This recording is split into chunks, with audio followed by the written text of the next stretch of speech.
everybody. It's the first day of spring break for most of the schools around here. So if you're one of those lucky people that get spring break, I hope you're enjoying it.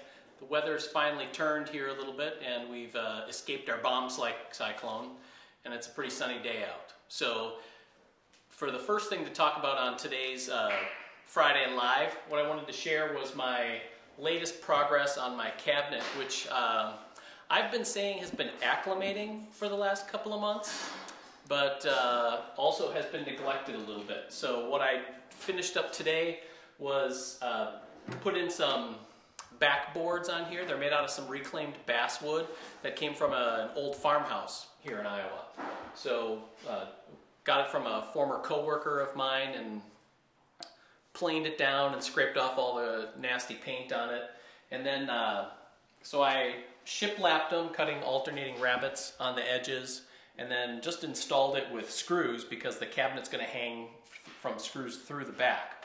So when you flip it around, I think the contrast with the mahogany gives it a pretty cool look. So I think it'll be kind of nice to be able to open up the cabinet doors and have that light colored back in there to just lighten up the whole appearance. I have the drawer fit. I'm still working on knobs and pulls for the doors, and I don't have the doors here because when I sanded those to match the curved front profile here, the color of the mahogany got noticeably lighter from all the age stuff because a lot of these other parts have been sitting around. So I have them sitting in the sunshine, hopefully to get those to darken down a little bit. That one's for you, John Doyle.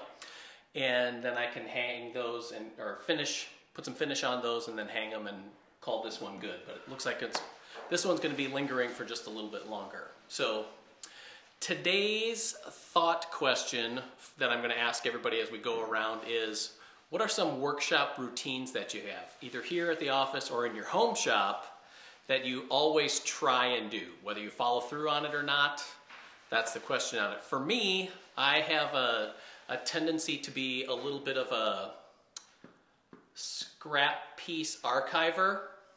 So what I need to do, and I'm trying to do a better job of, is just throw it away.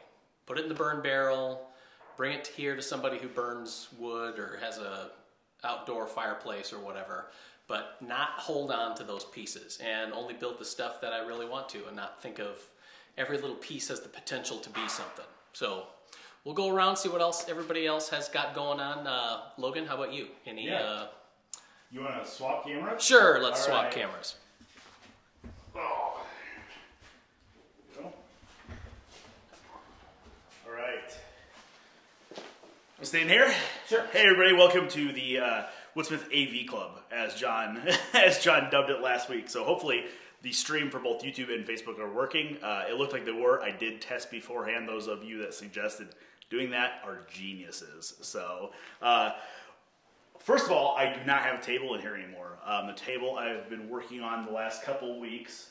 Still have some video equipment and some other stuff. A new Craig cutting table is over there, which will be kind of cool. I think you guys will see that. Phil hit the end of his leash. I think you guys will see that maybe coming up on a episode of the Woodsmith Shop, potentially. We'll see. So also it will be coming up in the magazine. So keep a look on that. But my table's out here. It is actually currently down at the video studio.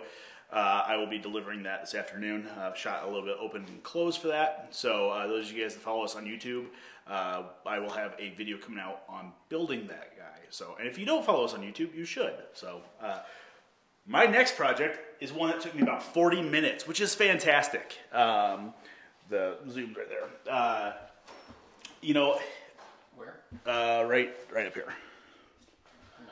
There, yep, there you go. So Phil and I both teach some seminars out at the Woodsmith store here in Des Moines. And one of the seminars I taught this spring, or winter, I guess, was sharpening chisels. And the one thing I noticed while I was teaching that seminar is I had a lot of sharpening stuff. I have a lot of whetstones, I have a lot of diamond paste, I have a lot of honing guides. I don't use the honing guides anymore, I freehand sharpen. But I kept thinking to myself, you know, it'd be really great it'd be great if I had a small self-contained sharpening system, right? So I went out and ordered myself I ordered myself a set of oil stones from Lee Valley. So I got a soft, a hard, and a hard black, which are basically a medium, a fine, and an extra fine. So I'm going to start transitioning into an oil stone sharpening system. That way I can have a contained sharpening box that has everything in it. It's easy for me to bring to seminars, bring into here if I need to sharpen some stuff in here. But one of the things I really wanted to get was a cool little oil can or an oil container for holding my honing oil, which I'm just going to use mineral oil. But I started looking, and most of the oil containers that I found are pretty ugly. So I found this guy. This is an Eagle number 66 piston type oil container. So I bought this guy off eBay a couple of weeks ago, and it showed up and it was really dirty, really dingy. So I spent a good amount of time at the buffing wheel yesterday afternoon and cleaned it up, and I think it's pretty cool. And Chris, if you're listening, don't look over at the buffing wheel right now. I have yet to clean that up. So there is a pile of rouge next to it, but I thought it cleaned up really nice. I don't know how long it will stay looking like this. You're gonna spray it? No, I'm gonna leave it like this. I think after every time I'm done sharpening and wiping my stones down, I'm gonna wipe this guy down. So we'll see. Maybe I'll spray it eventually. I probably will, because I'm probably not gonna be very good at keeping it clean. But it is super shiny and super cool. So I have an idea in my head for a sharpening box. So I think hopefully that'll be my next project after I finish some kitchen cabinets this weekend. So maybe next week we'll be starting on that. I don't know. We'll see. So that's what I have going on. Okay. Workshop routine? Workshop routine. What do you got for a workshop routine? Every time in the shop, what do you do? A lot of curse words. That's more of a habit. I would agree with the hoarding mentality of scraps. And I think that that is a woodworker's, I think that's a woodworker's issue. I think most woodworkers have that issue where it's like, oh, that's a really nice piece of cherry I just cut off of that board. I'm going to hold on to it. And I've gotten to a point where it's like, nope, not going to hold on to it anymore. So I've been doing a good job of, you know, my cabinet back here that I usually keep stuff in, I cleaned out the other day because I had the stupidest little scraps in there. 6-inch pieces of cherry that were 1 by 1. I don't know if I was going to turn something out of them or what, but I shoved them in there because they were in the can. And I was like, those are nice pieces of cherry. So I would agree with the trying to get rid of cutoffs that I'm not going to use. I have a wood burning fireplace. No reason for me not to throw them in there and let the boys sit there and watch the fire. So. All right. All right. You want me to take the camera back? Sure. Okay. All right. Should we go, Chris? Chris. Hello everyone, hope you're having a good Friday. Hey, recently I have been doing a lot of work with aluminum here in the shop, and that's a great material to work with. It's really handy for a lot of jigs, a lot of tools, a lot of different things you might be working with. Woodworking tools will handle aluminum, but a couple little things I thought I might point out. So let's start first at the drill press. Now if you've ever drilled aluminum, no doubt you've had a time where the bit basically stopped cutting and you found that there was something like aluminum saran wrap wrapped around the tip and you have to pry it off. Well, a couple things you can do to avoid galling, which is a pretty lousy situation when drilling aluminum. And that is sharp bits, never overfeed, watch your speed, and the use of a cutting fluid, or what's really handy are these wax sticks. Put a little bit of this on the very tip of your bit. It doesn't run all over the place like cutting fluids will, like oil, but it really helps to prevent galling and will lubricate your bit. So it's an easy thing to do, not messy. Probably want to keep a couple sticks of these around. When it comes to the table saw, we can easily cut aluminum there using a non-ferrous blade. And of course, non-ferrous blades typically have a negative rake to the tooth, so you never want to use a blade with an aggressive hook. Always use a non-ferrous blade. And if you have a SawStop brand saw, well, for heaven's sakes, turn the safety off before you cut your aluminum. Hope Steve's watching. Well, I don't know, but we had a cartridge buried in a brand new blade recently, so turn it off. So easy to cut aluminum that way with the table saw. Routing, you can do an awful lot with a router and aluminum. Router bits for woodworking are not technically, of course, made for aluminum, so we're kind of violating the rules here a little bit. You can use a straight bit like this. I would not use a spiral at all. Aluminum bits, cutting bits for CNC machines kind of come in two flavors. One is a straight bit like this, and that's good for routing around the perimeter of a piece. You can also go slot a piece of aluminum using your handheld router or router table, but very, very, very light cuts. Be very cautious when doing this, and definitely wear some eye protection. Metal chips in the eyes are bad news. For our CNC machine, this is an aluminum cutting bit. It is a single helical bit with some prismatic or faceted cuts along the back of it. It clears chips very effectively. This is the bit, along with the smaller one that I've been using for some aluminum work that I've been doing recently with our CNC machine, and it works very well. These are all accessories that you're... These are prototypes for some possible items that we may be selling from Woodsmith. So I'm just using our shop-built CNC machine, making prototypes and doing a little exploring. But that is one advantage of having a CNC machine, is that all the different materials that you can safely cut with it. Not only wood, but plastics, brass, aluminum, and on. So, you know, expand your horizons a little bit. If you haven't worked with different metals and different materials in your shop, just be sure that you're doing it safely and using the right cutters, using some aids like tapping fluid, like wax. And another tip with the wax is you can use that on saw blades. Smear a little bit of that on the side of your non-ferrous saw blade, and that'll help lubricate things and give you a little better cut. So that's what I've been up to. I have to ask, yes, those are super cool little ruler accessories. Is that the finish that you got off the tumbler? Yes, these cool. These pieces, of course, came from these blanks. So after I did a little bit of grinding, I took my finished product and threw it in a vibratory finishing machine, which we have over here.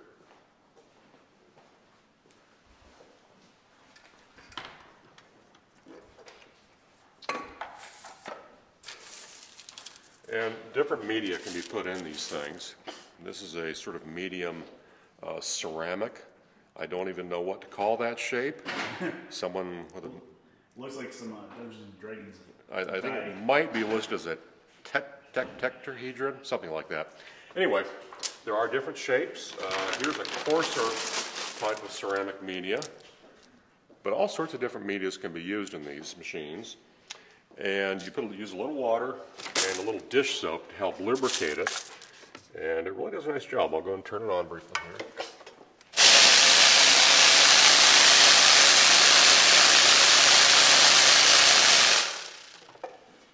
And so kind of a luxury item for most shops, but awful handy for us with all our prototyping and different things we're doing. Basically a hobby rock tumbler on steroids. I haven't tried rocks, but that may be coming. All right, Chris, what about a shop routine that you have? Shop routine. Either home or here. Okay. Every day you try and do this one thing. All right.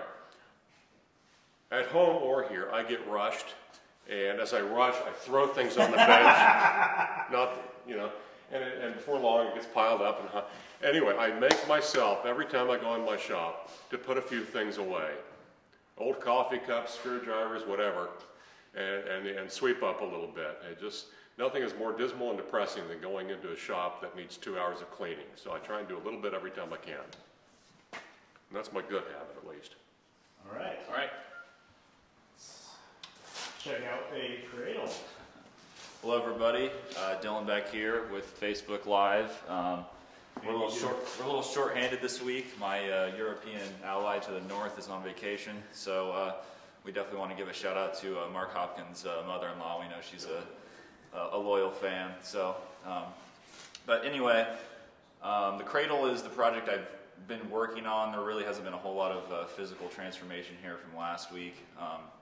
it's all kind of intangible information that's still being worked out for working on the sides right now. So what I've done in the meantime, I'll actually have you guys follow me over into the finishing room. I'm kind of working ahead just to clear my head and hopefully garner some inspiration from this, but I'm actually working on a set of shaker boxes. They are, again, a pretty common aesthetic and look. So the measurements I've been using are actually ones that John Wilson has published on his website. So what I've done here is I've actually created 3 different forms, which the strips of wood will actually be wrapped around. You'll mark your joint where the overlap is, and then ultimately you'll have a couple spacers that you stick in the top and bottom while it dries, because ultimately you have to heat it up with either steam or boiling water to get the fibers in the wood to soften up and give it the form, or be able to be wrapped around the form without it actually breaking. So again, this is something that's kind of in the early stages, but I had the motivation, kind of got jump started on it, and it's just, again, another way that we kind of go about approaching our projects here. You know, usually when I'm hung up on something like that, it's just healthy and helpful to maybe do something that is, you know, spark your interest and kind of keep the ball rolling here. Because again, we're never really short of things to do, whether we're making products for, you know, for sale or for inventory and or for the magazine. So and again, it's just I think it's a kind of a practical solution to kind of keep yourself involved. So the shaker boxes, just so anybody that doesn't know, they are a elliptical shaped box made out of a thin strip of hardwood, basically. And then the end is pinned and peened over with brass tacks. And those, I know there's varying sizes on that. I think the box sizes, they're numbered from like a 00 all the way up to, oh gosh, I can't even remember now. I know the sizes that I'm doing here, I've got a 1, 3, and a 5, which I thought were kind of workable sizes, and they were just a nice grouping there. But if you ever look them up online, or you know, happen to have a book with the technique and or project in it, you know, they've got them probably half the size of my smallest one here, all the way up to ones that you could probably fit a full-size human in if you really wanted to. So, you know, they were used as food containers during the shaker times out on the East Coast. Again, they were just, it was basically, I would say, the original form of Tupperware, for lack of better phrasing. Utilitarian piece. Right. Now they're a little bit more decorative. People can like to display stuff. Are you doing lids on them at all, you think? I am. So the lids usually will mimic the way that the construction is for the base of these. I actually have something a little different I'd like to do. The tops and bottoms will be similar. My handle, so again, I'm taking more of a traditional form and technique, and I'll probably make some modifications with the actual aesthetic of it to make it maybe a little more current and just something new to kind of play off a pre-existing form. So yeah, I would look forward to maybe a little more improvement on that next week, or a little more progress. I'll probably have the, I'm not going to actually boil mine. I think I'm going to go ahead and steam, since we do have a steam chamber and kettle here. So I might have that set up, and we can go over that next week. So cool. All right, workshop routine, Dylan. Something you do every day. Workshop routine. Well, if you guys witnessed my workbench over there, I kind of apply golf rules. So I just kind of play it as it lies with the mess I have going on over there. I'd like to say I follow Chris's etiquette with wanting to put stuff away, but it doesn't seem to bother me as much as I lead on. So, well, such a simple question seems relatively loaded too.